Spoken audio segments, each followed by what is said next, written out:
Hi, it's Kim Allen. Welcome to the Relating podcast. I'm really happy that you're here. This is a really special edition of my podcast. It's the last one of the year, and I saved the best for last. You're going to love it. I know I love it. Relating, I just want to say two things about it. So relating is very necessary in everyone's life, whether you're on your life journey or you're anywhere along your career journey. It's so important that we all pause, because the world is changing around us, whether we like it or not. And we have to pause and pivot in a different direction to keep up with it. So keeping with that, this episode is different because I'm going to be asking individuals to do that, but I'm going to be asking companies to do that based on the two very special guests that I have today. They're going to explain to you why that's really important. And so my ask is not just necessarily for all of you, but if you know of a small organization, a small company that's starting up, this is what everyone needs to pay attention to. Because again, when we pause and pivot to move forward, proceed forward with a purpose, this time is a little bit different because companies will strategically pivot and they're going to proceed with a new purpose, which is catapulting their marketing efforts to business development enablement. So how is this done? And how does Eric and Jeff do it? I have no idea, but they're going to tell you about it. Okay. So first of all, I want to welcome my very special guest, Jeff Sigel, and his identical twin brother, Eric Sigel. How are you? Great. Thanks for having us. You are great. You're great. Thank you. Okay. This is fantastic to be on your podcast. Well, I did pay you a lot of money to say that. So so far, you're doing a really great job. Okay. All right. So one thing, I do have a promise for everyone at the end of this podcast. I typically go 30 minutes, but if this goes over, I'm letting it go over because this is very necessary information for everyone. What I'm doing actually is I'm kicking off the world tour, if you will, for Twinning Edge. So let's meet them. And Jeff and Eric, is it okay if I give you both a proper introduction so that the audience knows who you are? Go. All righty. Okay, so first, everyone, let's meet Jeff Sigel. Jeff, who is on the bottom of the screen, Jeff Sigel is the CEO and Chief Strategic Officer of the company that they both founded, which is called Twinning Edge. So again, the focus for him is the strategy, the leadership, and marketing with a scientific foundation. Jeff, he took the rigor of a Harvard chemistry and physics education and applied it to the business world. All right, I got to stop right there. Okay. You have to pay attention. Went to Harvard for chemistry and physics, but when you see what he's done in his background, it's really going to blow your mind. He has over 20 years of marketing, corporate strategy, and analytics experience, but I'm going to add there senior leadership level. So he's steeped in vice president, right, positions in his career. In addition, he's an author and he's a speaker focused on leadership effectiveness with this new book, The Middle Matters. So this book, I will tell everyone that I'm giving this book for holiday gifts this year. So there, Jeff. All right. His multifaceted background makes him an impactful business partner, allowing him to apply innovative BD, which is business development, in case you're trying to keep up, and marketing thinking to technical business problems. All right. So you're hearing a lot of marketing and you're hearing chemistry and physics from Harvard from Jeff, and it keeps getting better. All right. So now let's meet Jeff Sigel. Eric Sigel. Oh my gosh, Eric. Okay. So you can tell the difference. You just switched places on you. You just didn't notice. I know. So I should put my glasses on and make it even more complicated. No, don't do that. If you shave your face. So Jeff, Eric has a little bit of facial hair. So that's really the only way that I can sometimes tell them. All right, okay. So Eric Sigel. Eric is president and chief technology officer, where scientific knowledge meets AI and automation expertise. Eric is a Yale-educated data scientist and scientific computer leader with over 20 years of experience in biotech. So he's Yale-educated, and Jeff is Harvard-educated. Okay, so this is hurting my brain. Real quick, I have to ask the question, Eric, because Eric had something else on his resume that I can't pronounce it, and I tried, and I made such a mistake. And I was just a buffoon that I'm saving it for the blooper reel. So Eric, real quick, can you also say what else you are? Cheminformaticist was on the bio, which means basically informatics being a particular branch of computing and scientific computing in particular. And cheminformatics is the application of computing to chemistry. By the way, Jeff and I never talk about chemistry, almost never talk about chemistry, except if we're talking about it in the context of marketing, despite the fact that he has a chemistry and physics degree. So good. What? Okay. I can't even spell that. Okay. And I was the spelling bee queen of my elementary school. I don't even care, but I can't even spell half these words. All right. Some people spell it with an O, so they call it chemoinformaticist. But yeah, I won't make it even more complex. So go ahead. Yeah, like my brain's dead already. So thank you, Eric. Okay. Let me finish with Eric, though. All right. Eric is an expert in the AI ML drug discovery space, where he has been a CEO, consultant, and advisor to numerous companies. Eric's scientific experience allows him to offer a unique perspective on utilizing cutting-edge automation and AI techniques in the creation of BD, business development, ecosystems. What? And for highly technical companies. Okay, so we're gonna unpack all this today, my friends. Okay, so what's that? Let's parse this into actual understandable. Right. Okay. So one thing I've been thinking a lot about this podcast ahead of time, and Eric and Jeff straddle many worlds. Sometimes you'll hear like, oh, I straddle, the business world and the science world. So and I looked that up, and actually, because they straddle so many worlds and have their hands and their brains in so many different parts, I looked up like octopus, because that's an octopus that has, right? And I thought that the plural of octopus is octopi, and it's not. It's octopus. Right. Yes. But they have their hands in everything. Right. At the end of the day. So, all right. So, okay. We do have 8 limbs, but not 8 hands. So, yeah. Collectively, I guess. Oh my gosh. Yeah. I just hope that you're donating your brains to science, because someone's got to figure that out. All right. I mean, come on. There's 2 of you. Yeah. Okay. So my brain hurts, and I am like, yeah, I got to neutralize this brain power for a second. So I've got to step sideways and ask you guys a couple of fun questions. I've always got to humanize my my guest. Okay, which one is the older twin? I'm older. You're older. Okay, so I have 2 questions. So Jeff, I'm going to ask you the fun one, and Eric, I'm going to ask you the serious one. Okay. Okay. Oh no, Jeff's older actually. Just kidding. Are you? No, actually. Eric is older. We were not told who was older until I think we were about 7 years old, because our parents were like, we don't want, one of them to lord it over the other. Oh, like your parents already lording over it. I love that. Okay. Okay. So Jeff, here you go. All right. So you're in your car alone, driving, and your favorite song comes on the radio, and you start singing it. What song is it? Oh, wow. Man, now you've stumped me. I would say, I don't know, it's probably like, I love the song Jersey Girl by Bruce Springsteen. So, okay. Yeah. All right. That was what came to mind. Okay. All right.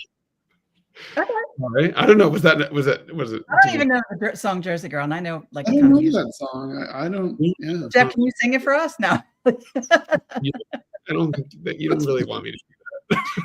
People turn off no. All right. Okay. Jersey Girl. And I don't think I've heard that song before by him. So I'm gonna have to look that up. All right. Okay, Eric. So you get the serious question. Okay. All right, Eric. Seriously. You're in your car alone driving, and your favorite song comes on the radio, and you start singing. What song is it? And exactly how loud are you singing it?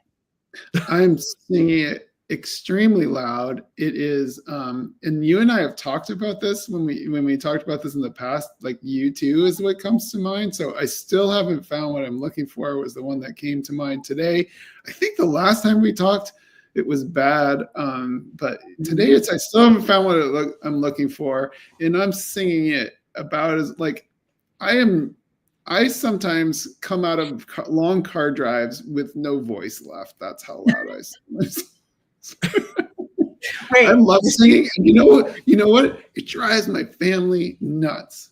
I'm not why? sure that I'm that good of a singer, but I think I'm okay. And I love singing when nobody's around. And then my family's just like, oh my God, can you please just stop? Oh my gosh. Well, I love that. Yeah. So you were singing your heart out. So does your heart leave your body? Is it that kind of experience? It's great. I love it. And yeah. All right.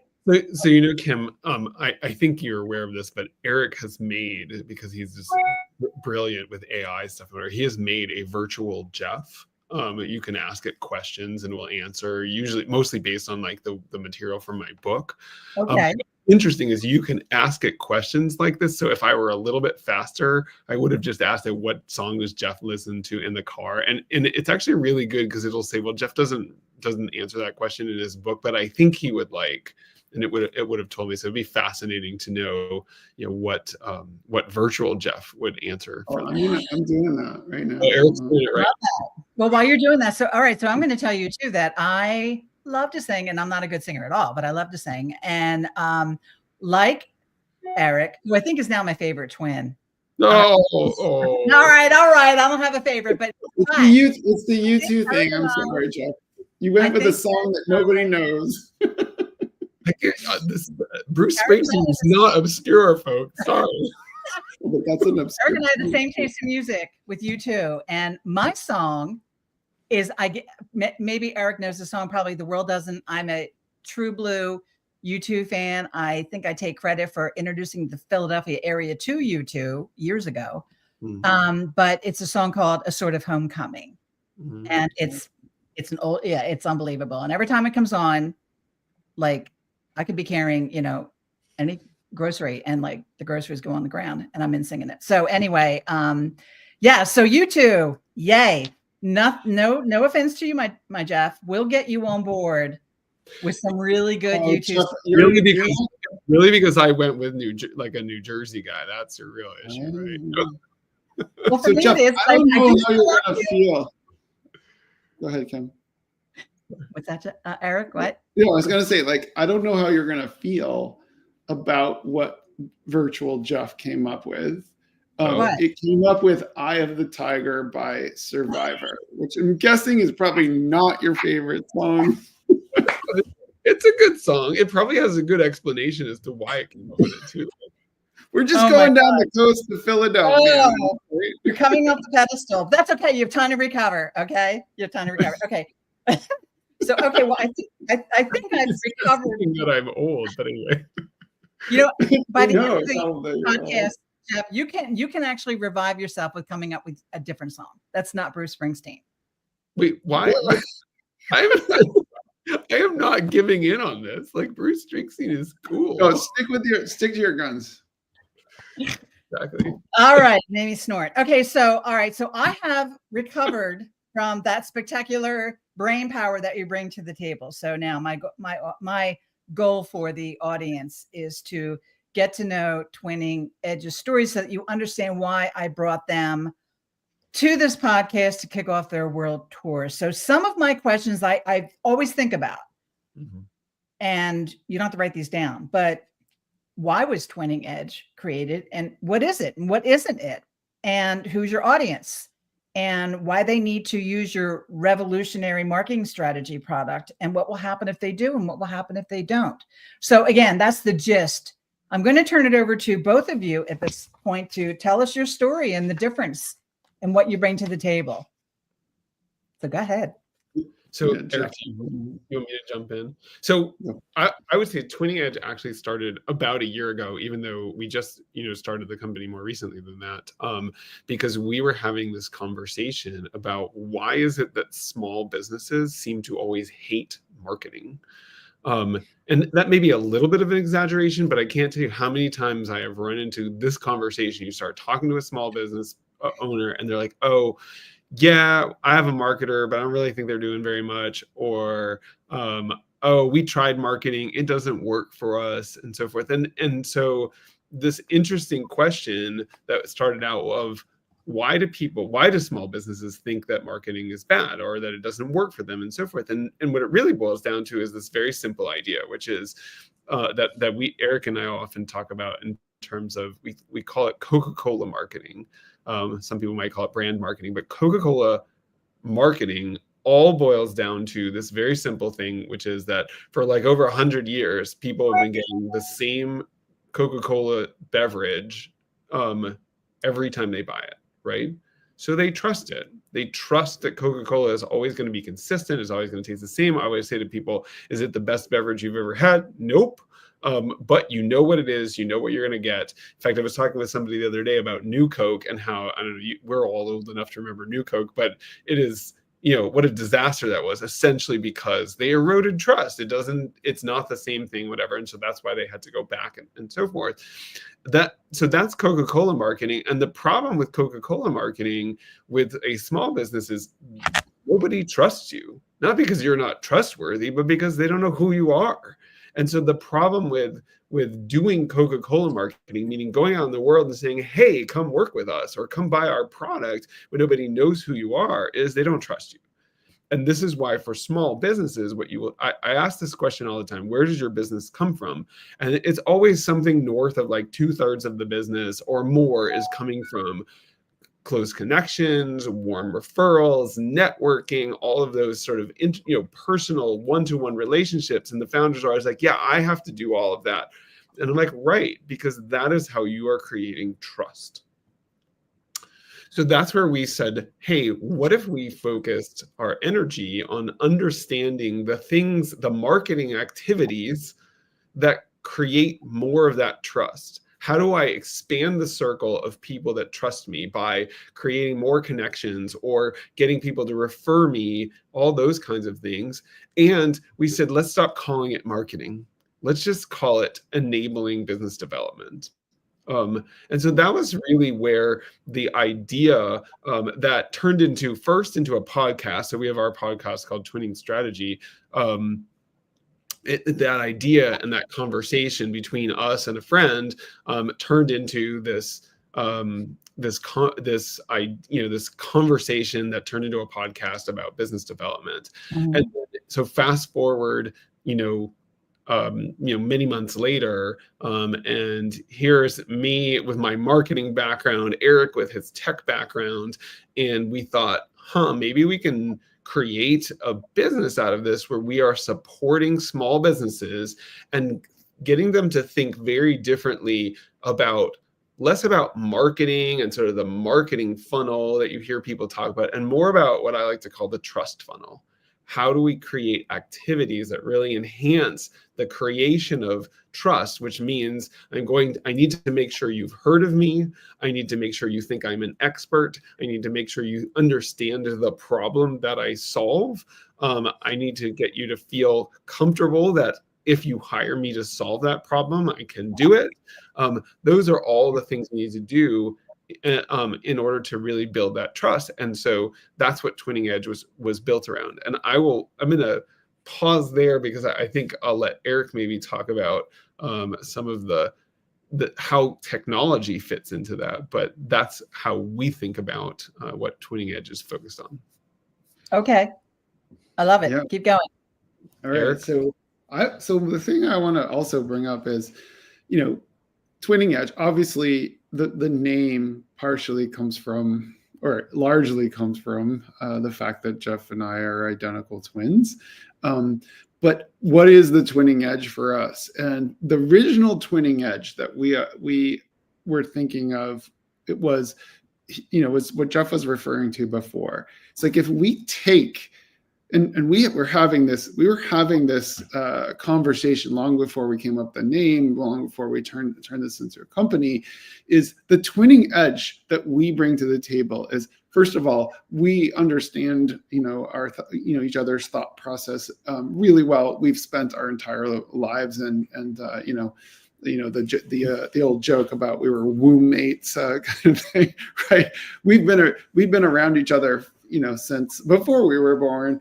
And so we understand that. So that's one of the Twinning Edge. The other Twinning Edge that Jeff brought up before is this, the fact that we can take our our expertise, Jeff's marketing and strategy expertise and data analytics that he's built his career off of, my scientific and particularly my technical background and my background as a building a company in the past or whatever, and bringing those two together is something that we think brings a perspective that is somewhat unique to the table.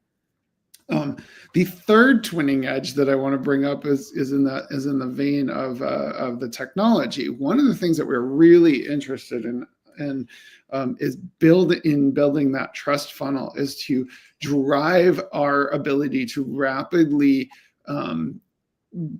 ramp up the expertise we have in every one of our clients' companies.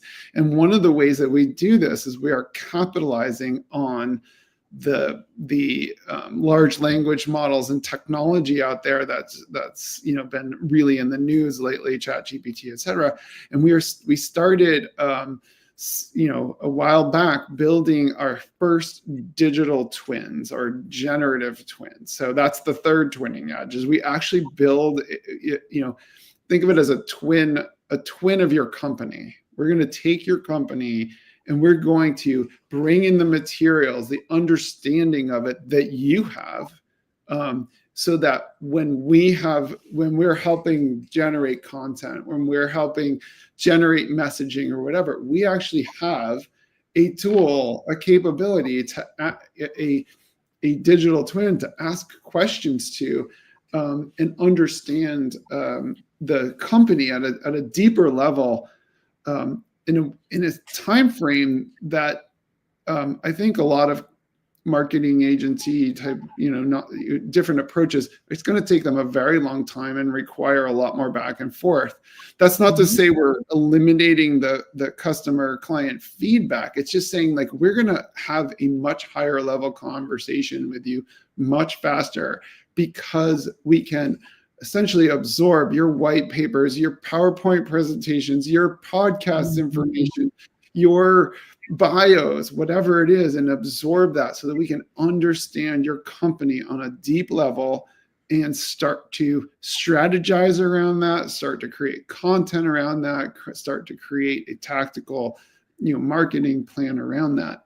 And this is all enabled by this incredible changes in the world that have happened in the last couple of years, particularly around generative AI, but also because of the automation capabilities. So my background is in building systems that just speed things up, and using code and programming. And so combining these two things together gives us the ability to really ramp up not just the expertise, but also the actions that we're going to take as a result of those strategic plans. Okay. So one thing that I'm gleaning from everything that you both said just so beautifully, that digital twin is not a digital twin of like me, like twinning this right. Beauty, right? That's not the digital twin that you're talking about. Right. So I would love that. Yeah, no, so it's interesting. This idea of digital, the language of digital twin and whatever has been around for much longer than, say, these there are apps out there, as you know, where you essentially take some images and video of yourself, and then it starts to create, sort of like essentially, like a fake video of you that looks real. Right? And that is very cool. And I don't real. Looks like a creepy real version of you. Yeah. Exactly. Yeah, right now we could have a long conversation, but a lot of that stuff it looks a little bit like, you can tell it's AI. It's kind of a little weird, but anyway, but this is actually slightly different. So, I mentioned earlier the twin that we've created of my book. Right. So we took all the information from the PDF of my book. We took articles that I've written. We've done Eric and I have hopped on, and done video interviews where he asked me questions about my book and so forth.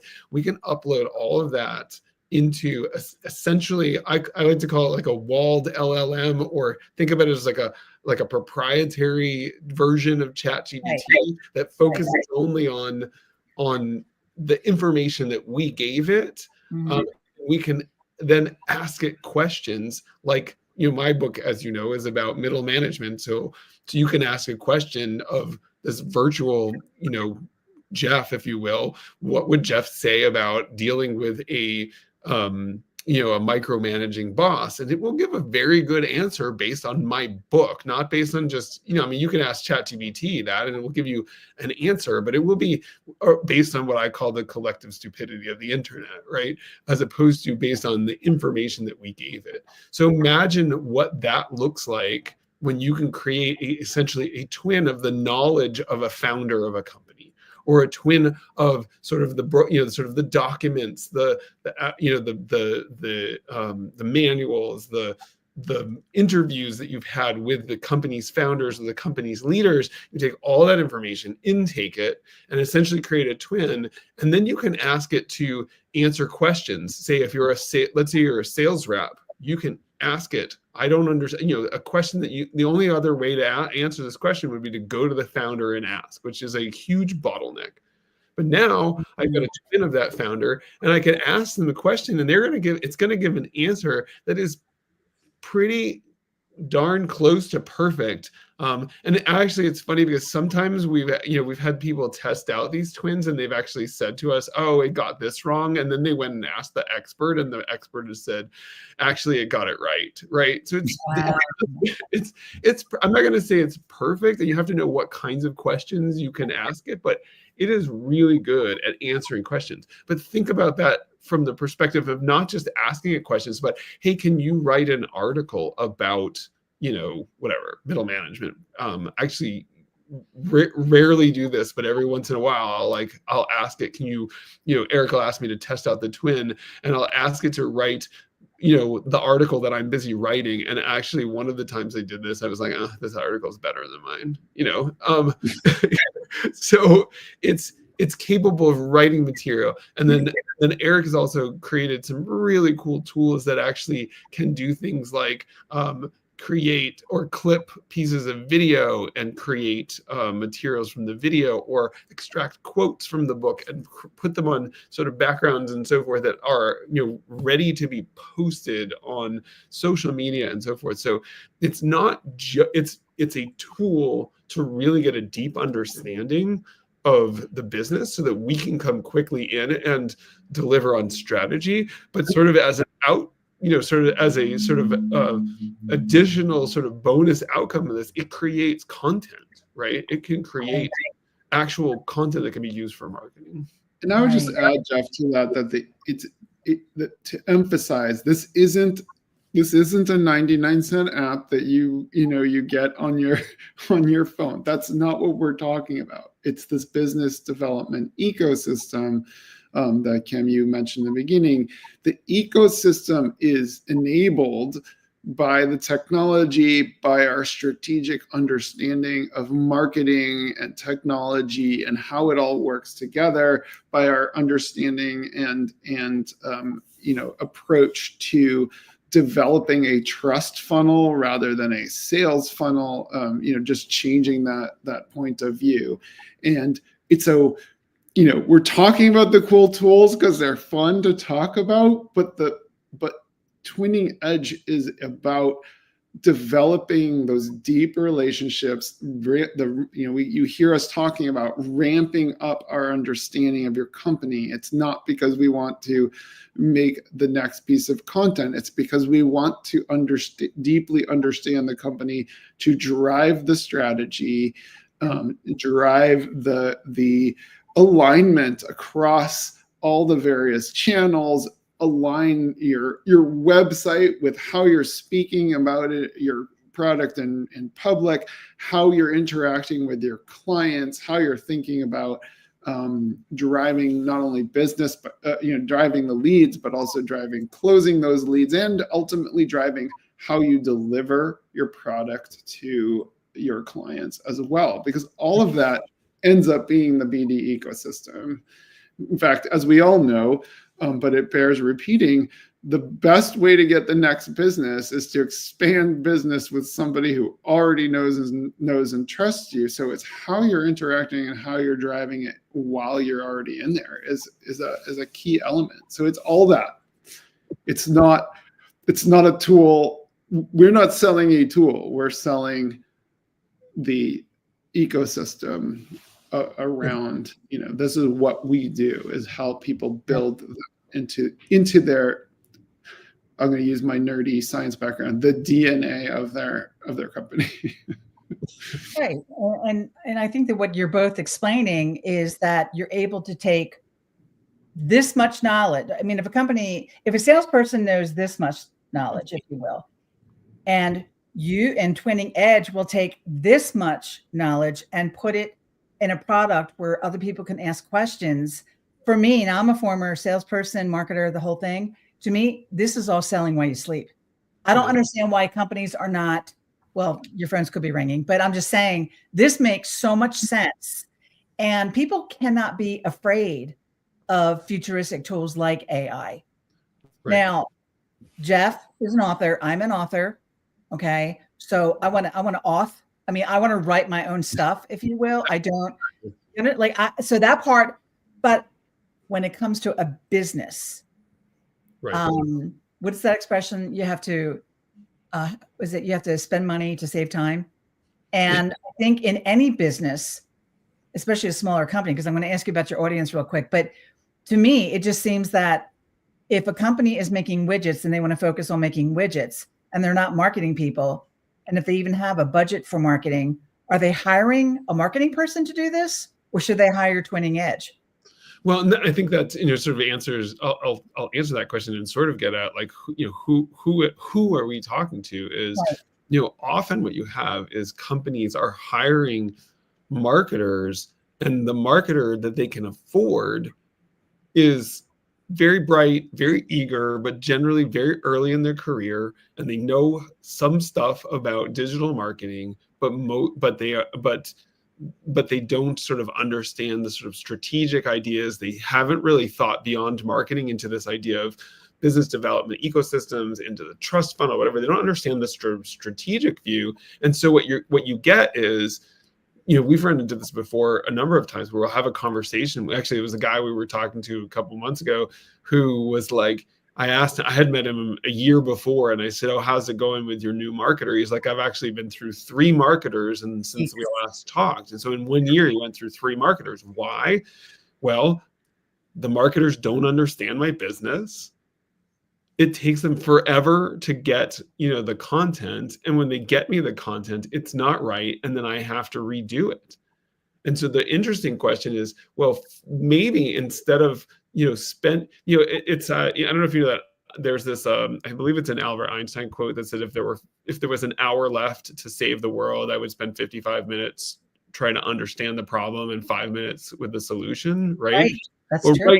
Right now, what happens is we're spending 55 minutes creating the content and 5 minutes, therefore, trying to figure out what the problem is and what we're trying to talk about. Well, what if we could flip that whole idea on its head and say, we're going to spend the 55 minutes making sure we really understand your business, really understand what it is, what are the messages are, having constant conversation going about like, hey, this month we talked about this and that really worked, or it didn't work, so we're going to shift gears and whatever, and being able to then use the tools, as Eric mentioned. The tools are just enabling us to enable our clients, right? And allows us to get, the moment we get an understanding of what the messages that we need to deliver, we have tools that automate the creation of the content. So you're not spending all of this time, essentially paying a junior marketer, I would call it Canva time, to sit in front of Canva and, create, videos and images and whatever, when we can essentially create that stuff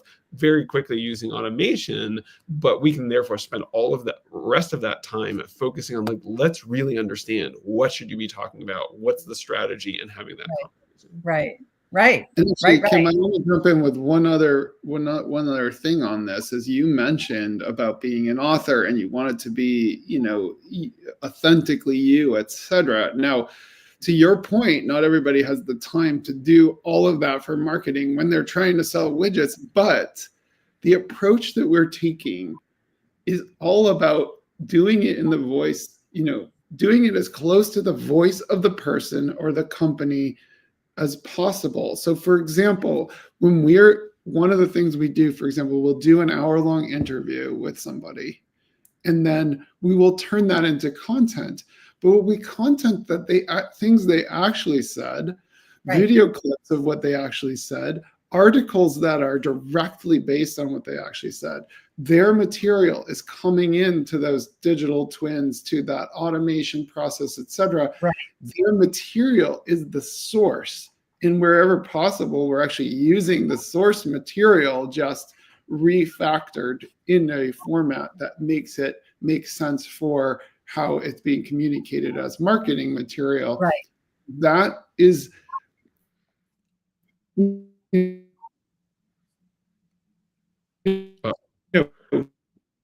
looks like we lost Eric. Sorry, did I glitch out for a second? Yeah.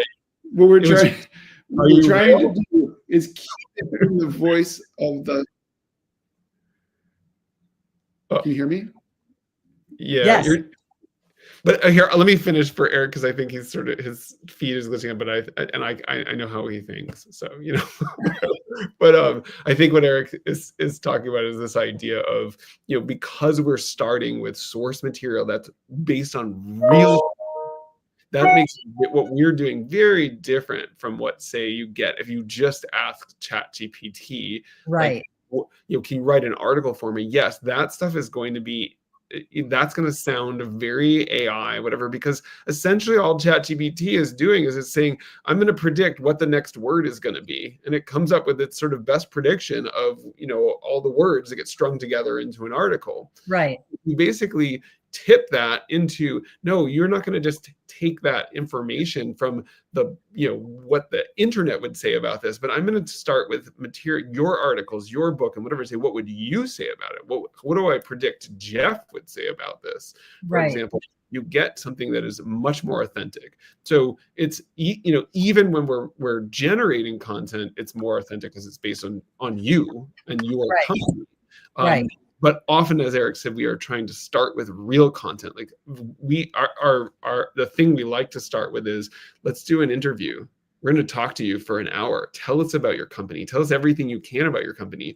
We're not going to do a bunch of trying to get the perfect video, whatever, because we don't need the perfect video. What we need is you talking fluently about, this is what my company does, and demonstrating all that excitement. And we can pull clips out of that. We can pull quotes out of that. We can make sound files out of that, all of that stuff.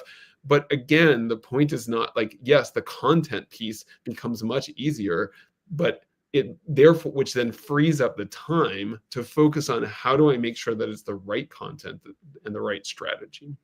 Okay. So as far as who your audience is, you're focused on small startups or small companies. Is that correct? Yeah, I like to say small businesses and startups who are either at the point where they've sort of run out of what I call friends and family business development, and they are thinking, I need a marketer. That is a perfect group type of client for us. The other perfect type of client is the client that I just described before, where somebody says, I've hired a marketer and marketing doesn't work for me. Because we can solve that because we focus on this idea of building a trust funnel, not, this what I call Coca-Cola marketing, and B, because we can very quickly create the content that goes with that strategy. So let me read something. Twinning Edge is combining scientific training, world-class strategy and marketing backgrounds, and a coder's drive to automate everything. We are on a mission to change the game for startups and small businesses who need every minute and every dollar to count. That is really, that's just brilliant. I love that you wrote that. All right. So as we're getting to the end, so I wrote this question. If you were at a bar, I'm always having fun, right? You would probably think I like smoking. We were on Was a that- podcast. We had our podcast right before this one, and our guest was a brewery owner who had built a brewery. So we're at let's be at a brewery in your Oh, be in a brewery. We are going to be in a brewery. Okay, let's do that. We're in a brewery somewhere having so much fun. I don't know if you guys smoke. I don't, but I'm always doing this. So I don't know. Maybe I smoked in another lifetime. If you're in a brewery having a drink with a potential client, what is something you would share that would make them realize that they need to use Twinning Edge and your technology? What would be something that you would share? I'll say, I mean, for me, it's always, I always start with the question. I just ask them, where's your business coming from today? Okay.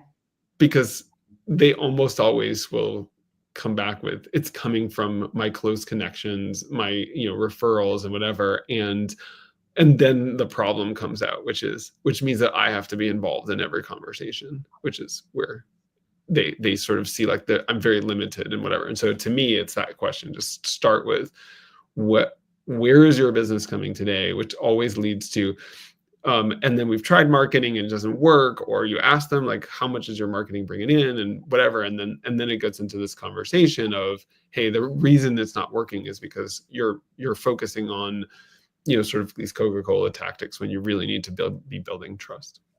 I don't know. I'll let Eric answer me. Eric? Yeah, I'm going to jump in with a different angle, which is, how are you keeping, so marketing and business development is changing.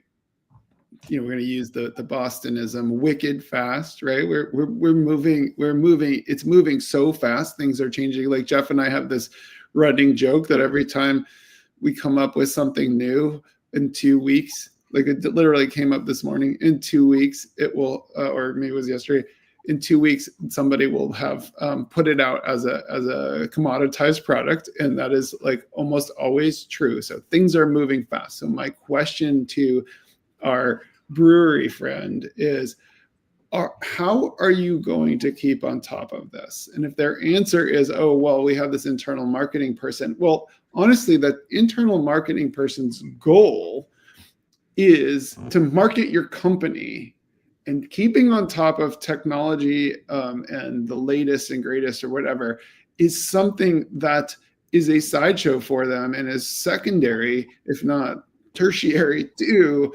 the actual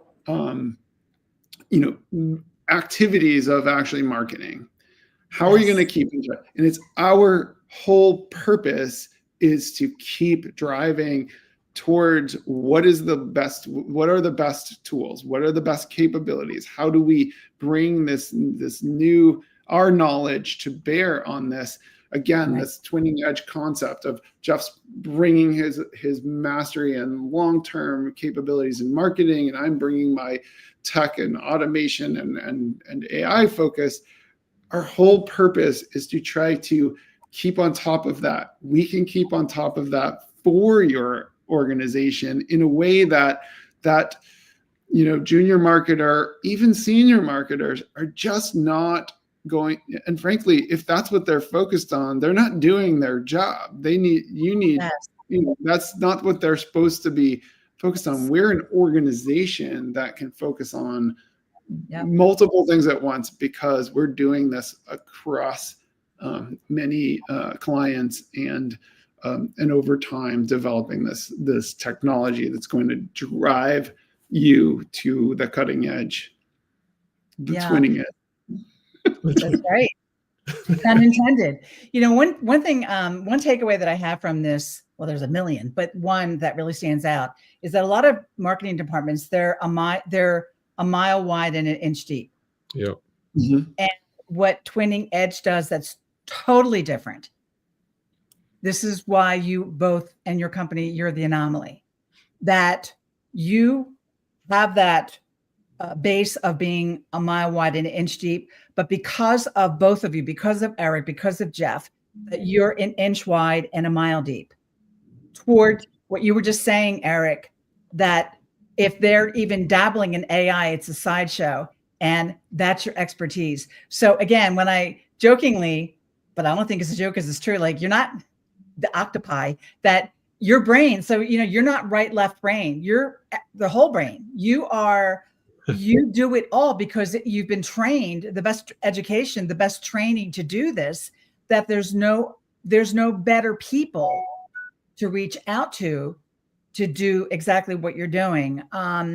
And one thing that I want to say is that for small business owners, I offer this to you today, that when your company pauses to become more financially sound in a way that will make you more profitable, because your message is automatically being put out there in the universe, that's happening because of bringing in Twinning Edge with Jeff and Eric's brain power.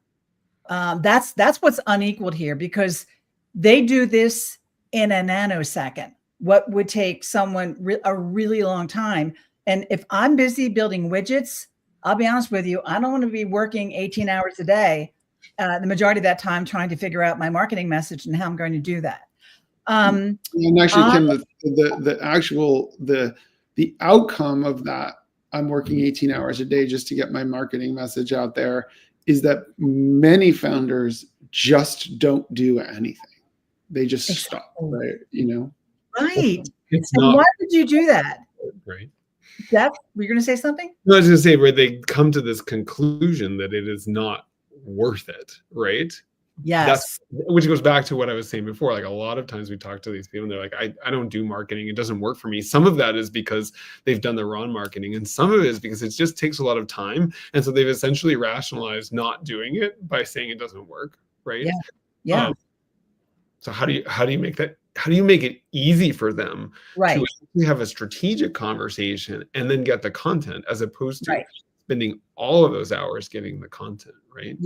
Yeah. And so that's why it was so important for me to bring on the founders of Twinning Edge, because today, what you got from this, remember I said at the beginning that you're going to think differently at the end of this podcast. I know you have. You can say you haven't, but I know you have, because we have come full circle in this masterclass of, I guarantee, things that you've never known or things that you've never thought about, but now you know.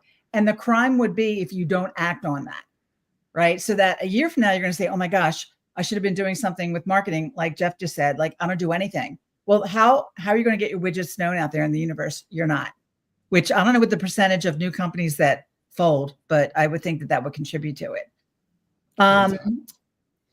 Yeah. So, all right. So again, this whole concept of selling while you sleep, if you will, that's worth its weight in gold. And that is what Jeff and Eric bring to the table for everyone that's watching this or listening to this. And if this is not something that you would use, I know a few people that could use this. So my ask is that you are reaching out to other people saying, hey, I've got this new resource. They're exciting. They're not new, but they're new. They're hot. They can do this for you, right? With their skill set. What, do you think I'm saying that you guys are hot? No, what is your skill set? No, I'm only kidding. No. The company is hot. I get it. It wasn't weird, Kim, at all. It wasn't weird, but they are. I want to say one final thing about Jeff and Eric, for people that follow me and people that you're going to forward this to, that I will tell you right now that I have known them for a while. So they're vetted, and I know them well enough to say a few things about them. But the biggest thing, the way that I judge men in particular, is if they're gentlemen. And Jeff and Eric are unequivocally gentlemen. They will not sell their mother's soul for $1. I've been around a long time to know the good people and the bad people in business. And Jeff and Eric are really great people, but they stand behind what they do. I could have never explained what they do today, even if I tried to write an article about it. They say it best. They do it best. So my ask is to reach out to them and to forward this to everyone else that you know that can use them. So when you're using Twinning Edge, and when you're calling someone for enabling business development with Jeff and Eric, you're not getting one, you're getting two people. And they do know each other well. They're identical twins. So again, it's just they're cutting time all the time, if you will, because of that synergy that they have. Do you, Jeff and Eric, do you have anything else before we say goodbye? I'll just say thank you. It's been a pleasure to be on the podcast, and really appreciate the wisdom, advice, insights that you have given us along the way. So very much appreciated. Yeah, I want to second that. Thank you for the kind words, and for the support of Twinning Edge. And Kim, I'm always learning things from you, and it's been fantastic getting to know you. I'm excited for what's coming next for you, Kim. Sounds like there might be stuff in the future that might come out. Yes, sir. There's going to be stuff coming from Kim Allen. Yes, there is. It's funny. I got to share with you someone. In fact, we both know Greg Kaiser Sr., who is he's a friend of ours, a fellow author, and he described me as a one-woman cyclone. Yes, that is the best compliment ever. So yeah, this girl's not done yet. So I'm excited to support whatever comes out next, as well as supporting Re-Lead and Re-Engage, your incredible books. So, thank you so much. I really appreciate it, both of you. So, all right. So thank you again. And also, because this is my last episode of the year, I really did save the best for last. And I wish everyone a great 2025, and especially Twinning Edge and Eric and Jeff. Your stars are shining so bright, and you're really, really going to go places very quickly, I believe. So I want you both to have much continued success straight into 2025 and even beyond that. So I guess in the future, I'm going to have you both on so you can talk about all the great things that you're doing with your clients. All right. We'll leave the door open. Absolutely. Thank you so much. Thanks, Kim. Happy New Year. Happy New Year.